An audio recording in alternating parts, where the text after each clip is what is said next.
चौपाइयों का भाव आप गीता में देखिए। सर्वधर्मान परित्यज्य मामेकं शरणं व्रजो।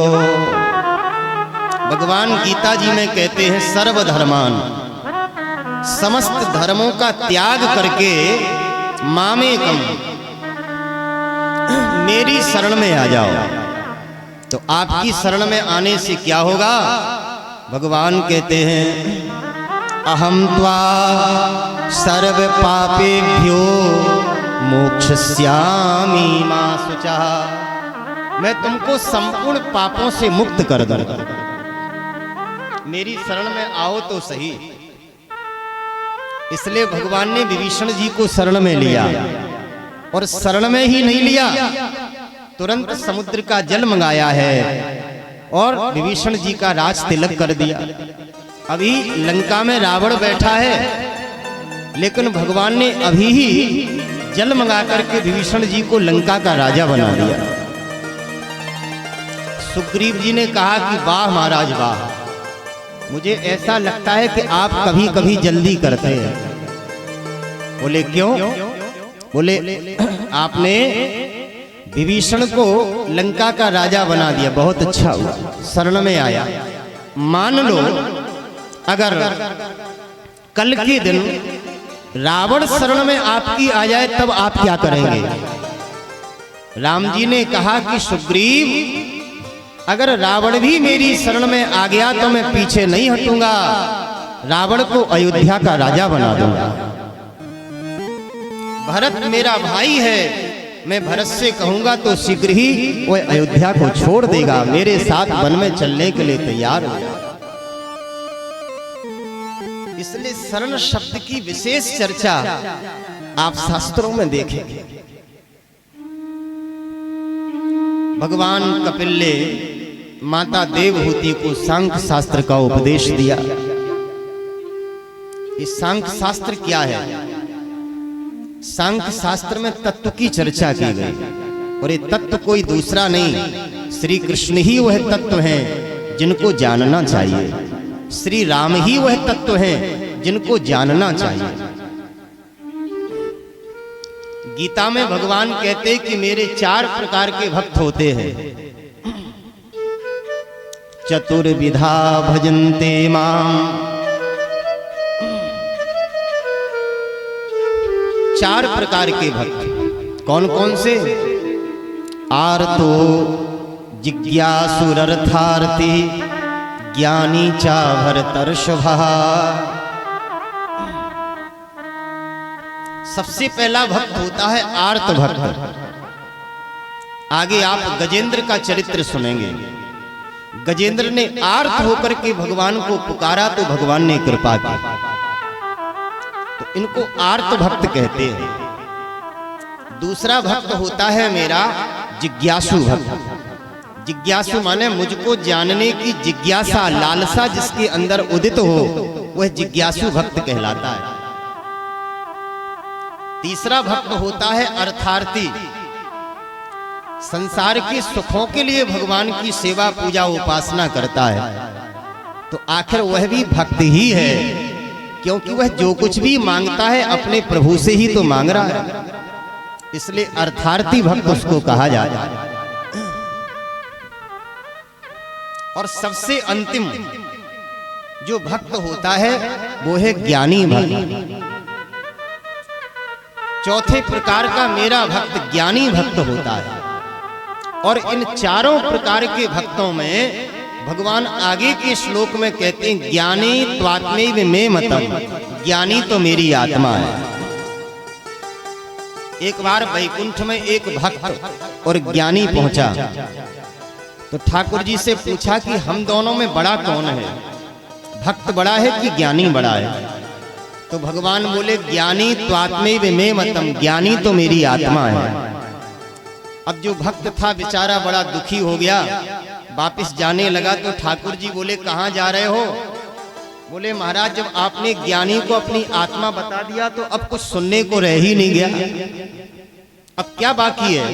ठाकुर जी बोले पूरी बात तो सुन करके जाओ भैया। ज्ञानी तो मेरी आत्मा है, लेकिन भक्त मेरा परमात्मा है। भगवान का भी जो भगवान है वो भक्त है, इसलिए भगवान की भक्ति ही सर्वोपरि है। भक्ति से श्रेष्ठ कुछ भी नहीं है।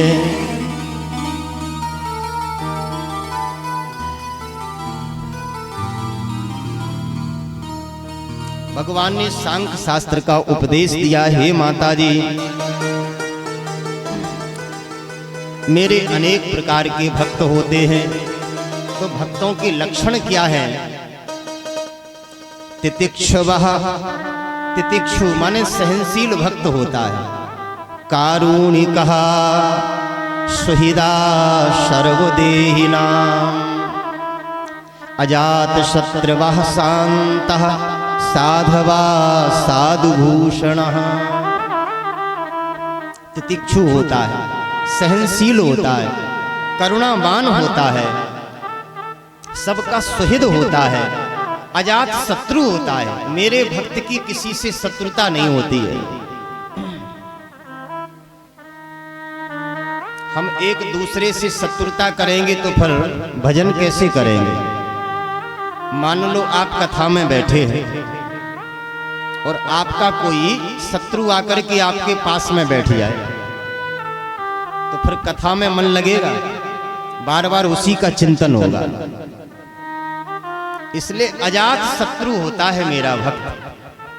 विश्वामित्र जी, विश्वस्य मित्रा विश्वामित्रः, संपूर्ण जगत जिनका मित्र है, ऐसे श्री विश्वामित्र जी, संसार में उनका कोई शत्रु ही नहीं है।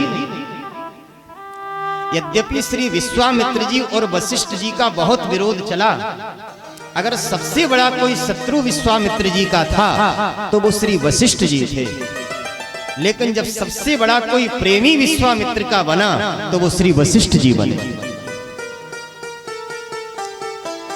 इसलिए अजात शत्रुवः शान्ता, साधवा साधुभूषण। यही मेरे भक्त का आभूषण है। मेरा भक्त ऐसा ही होता है। हे माता जी, मेरे भक्तों का संग करने से ही मेरी कथाओं का ज्ञान उसको होता है, क्योंकि भक्तों के हृदय में कथाओं का सिंधु डूबता रहता है। इसलिए कथा किससे सुनना चाहिए? बोले जो ठीक ठीक प्रकार से शास्त्रों का विवेचन कर सके, दृष्टांत और पुराणों के उदाहरण देकर के ठीक ठीक प्रकार से प्रसंगों को समझा सके, उसी से कथा सुनना चाहिए। हर किसी से कथा भी नहीं सुनना चाहिए, नहीं तो महाराज अर्थ का अनर्थ हो जाता। बोलो राधे राधे। एक पंडित जी थे, तो बड़ी उनकी प्रसिद्धि थी। वो जहां भी भागवत की कथा कहते थे तो उनकी कथा में 7 दिन में एक ना एक दिन आकाश से पुष्पों की वर्षा होती थी। अब बड़ी प्रसिद्धि हो गई, बड़ी भारी भीड़ होने लगी महाराज। अब एक दूसरे विप्र देवता थे, तो उन्होंने भी झूठ मूठ कह दिया कि मेरी कथा में खुद 7 दिन में एक दिन फूल की वर्षा होती है। तो लोगों ने सोचा अच्छा। पंडित जी बोले हाँ। अब लोगों ने कुछ धन पैसा इकट्ठा करके कथा की सारी व्यवस्था बना दी, पांडाल लगा दिया, व्यासपीठ बना दी, और पंडित जी बैठ करके कथा कहने लगे। लेकिन कथा क्या थी? वो तो पूरी व्यथा थी। कहते हैं 7 दिन में महाराज पुष्पों की वर्षा तो हुई नहीं, एक दिन बड़ी भयंकर आकाश से पत्थरों की वर्षा हुई। तो जो पांडाल आदि लगाता वो भी टूट गया। जितने श्रोता बैठे थे महाराज, किसी की खोपड़ी फूट गई, किसी का हाथ टूट गया, सब भागे। अरे बोले ये तो झूठ मूठ की चर्चा करने वाले हैं। इसलिए कथा किससे सुनना चाहिए यह भी समझ लीजिए। विरक्तो वैष्णवो विप्रो वेद शास्त्र विशुद्धि कृतो दृष्टांत कुशलो धीरो वक्ता कार्योति निष्प्रहा। सबसे पहला लक्षण है विरक्त। वो विरक्त होना चाहिए। विरक्त माने बाबा जी नहीं, विरक्त का तात्पर्य होता है कि इंद्रियों से विरक्त होना चाहिए, भगवान का भक्त होना चाहिए। अभक्त से कथा सुनोगे तो वह अधर्म की ओर ले जाएगा, और भक्त से कथा सुनोगे तो भगवान की ओर ले जाएगा। एक इसलिए विरक्त शब्द आया है। इंद्रियों से विरक्त वक्ता से ही कथा सुने। वैष्णव होना चाहिए। वैष्णव का तात्पर्य है गले में तुलसी होना चाहिए, मस्तक पर तिलक होना चाहिए, शिखा सूत्र होना चाहिए। ये वैष्णव की पहचान है। वेद शास्त्रों का ज्ञाता होना चाहिए, और दृष्टांत कुशलोधीरो, दृष्टांत देने में कुशल होना चाहिए। वक्ता कार्योति निष्प्रहा, सबसे बड़ा लक्षण वक्ता का जो कहा गया वो निष्प्रही होना चाहिए। बोलो राधे राधे। निष्प्रही माने कि हम तो इतनी दक्षिणा लेंगे तभी कथा होगी। एक पंडित जी थे, इतनी बढ़िया कथा कहते थे कि जितने श्रोता आते थे सब 3 घंटे बैठ करके रोते थे। तो एक सज्जन ने पूछा कि पंडित जी आप इतनी बढ़िया कथा कहते हैं कि जितने श्रोता हैं सब रोते हैं, लेकिन आपकी तो एक भी आंख से एक भी आंसू नहीं दिखाई देता है, आप क्यों नहीं रोते? पंडित जी बोले हम भी रोएंगे। बोले कब? बोले जिस समय दक्षिणा का समय आया, दक्षिणा की लिफाफा को देख करके मुझे भी रोना आएगा। तो वक्ता कार्योति निष्प्रहा, ऐसा वक्ता नहीं होना चाहिए जो किसी लोभ और लालच के वश में आकर के कथा कहे। वक्ता निष्प्रही होना चाहिए, भगवान का भक्त होना चाहिए। जहां विराजे राधा रानी, जहां विराजे श्यामा प्यारी, अलबेली सरकार सवरिया ले चल परली पाओ, सवरिया चल परली पाओ। घूमते हुए मस्ती में सभी गाएंगे चल परली पाओ।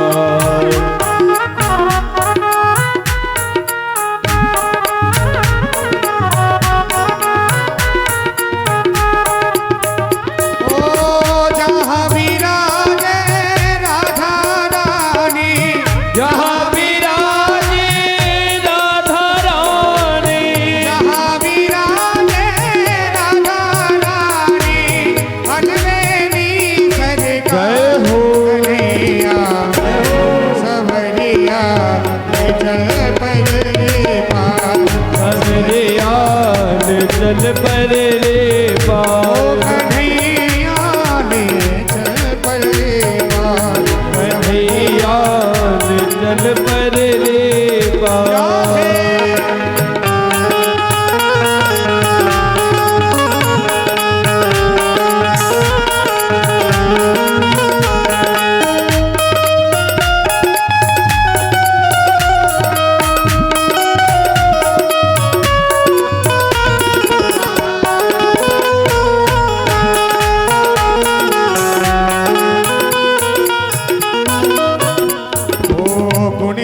गुण सब तेरे अर्पण, गुण अब गुण सब तेरे अर्पण, पाप पुण्य सब तेरे अर्पण, पाप पुण्य सब तेरे अर्पण, बुद्धि सहित मन तेरे अर्पण, बुद्धि सहित मन तेरे अर्पण, ये जीवन भी तेरे अर्पण, ये जीवन भी तेरे अर्पण। सावरिया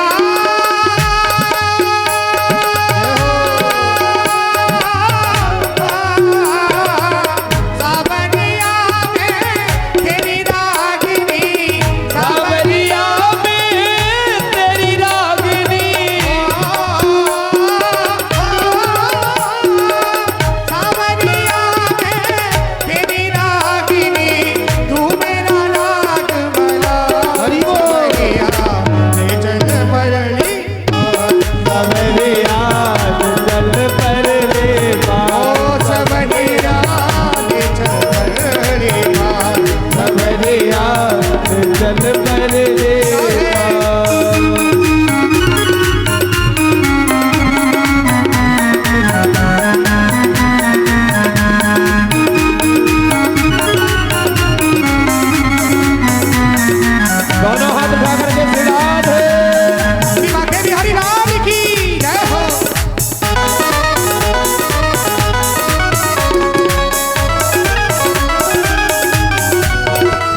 की आस छुड़ा बैठी हूँ, जग की आस छुड़ा बैठी हूँ, वो जग की आस छुड़ा बैठी हूँ, जग की आस छुड़ा बैठी हूँ, अपना आप गवा बैठी हूँ, अपना आप गवा बैठी हूँ, अपना आप गवा बैठी हूँ, अपना आप गवा बैठी हूँ, अपना सब लुटा बैठी हूँ, अपना सब लुटा बैठी हूँ। मेरे प्रियतम, मेरे प्रियतम, मेरे माझी, मेरे प्रियतम मेरे माझी, मेरे प्रियतम, मेरे माझी, मेरे प्रियतम मेरे माझी, कर दो मेरा जय हो सवरिया, कन्हैया, सवरिया, चल पल्ली समरिया जल कर ले पार। आपसे। अब देखो हमको बोलना है सवरिया और आप लोगों को बोलना है ले चल परली पर। आप लोग बड़ा सुंदर गाते हैं, अब सुने तो सही कितना दिव्य गाते हैं। महाराज जी तो आपकी बहुत बड़ाई करते हैं, बार बार दिन में कम से कम 10 बार इसीलिए फोन आता है। देखे तो सही सवरिया, हरि बोल, सवरिया। हमारे गौरव भैया की आवाज आ रही है और किसी की आवाज ही नहीं आ रही। सौरभ भैया, अच्छा गौरव भैया सौरभ भैया एक ही बात है, जब तो हमारे गौरव है। जय हो। हाँ भैया, भाई लोगों की तो आवाज ही नहीं आ रही, माताओं से ज्यादा तो भाई लोग शर्मा रहे हैं, ऐसा नहीं चलेगा। सवरिया,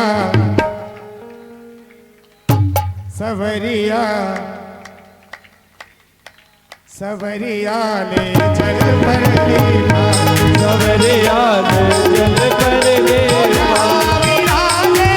राधा रानी, यहाँ विराजे महारानी, यहाँ विराजे राधा रानी, बोल मेरी सरकार सवरिया, जय हो। कन्हैया, हरि बोल। कन्हैया, समरिया जल कर ले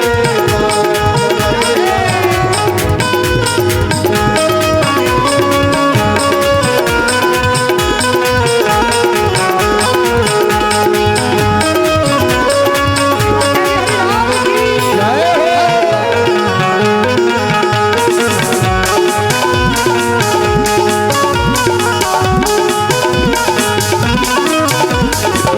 आनंद घन यहाँ बरस रहा है, आनंद घन यहाँ बरस रहा है, पत्ता पत्ता हरस रहा है, पत्ता पत्ता हरस रहा है, ओ शाम बिचारा तरस रहा है, श्याम प्यारा तरस रहा है, पुलिस बिचारा तरस रहा है, प्यारा तरस रहा है, आने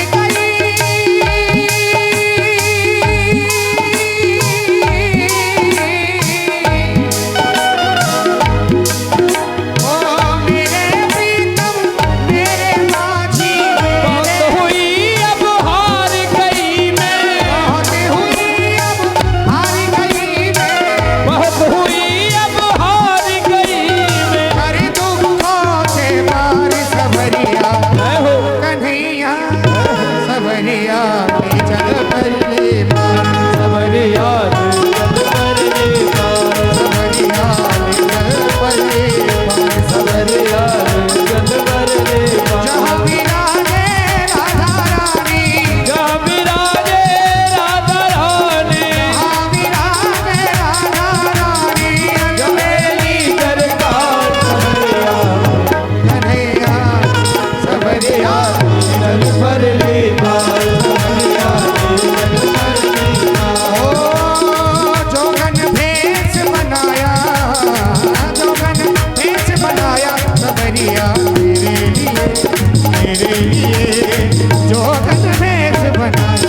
माया